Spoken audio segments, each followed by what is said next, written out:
नमस्कार मित्रांनो, लाडकी बहीण ई-के-वाय-सीची पुन्हा एकदा वेबसाईट चालू झालेली आहे. लवकरात लवकर फॉर्म भरून घ्यावे. तर लाडकी बहीण ई-के-वाय-सीला प्रॉब्लेम येऊ शकते, कारण या व्हिडिओमध्ये. तर सर्वात अगोदर आपण ज्या लाडकी बहीणचा आहे त्याचा आधार नंबर इथं टाकलेला आहे आणि त्याच्यानंतर आपण खालील काय ते जे कॅप्चर कोड आहे ते कॅप्चर कोड टाकणार आहे. कॅप्चर कोड टाकल्यानंतर आधार प्रणाली सत्यापित.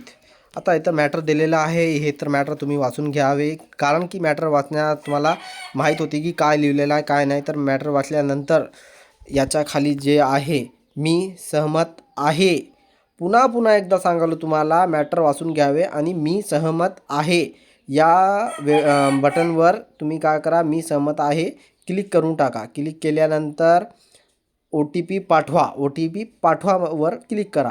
आता इथं आधार क्रमांक ई-के-वाय-सी दुरुस्तीत यादीत नाही, म्हणजे तुमच्या यादीमध्ये दुरुस्तीचा नाव आलेला नाही असं बी येऊ शकते.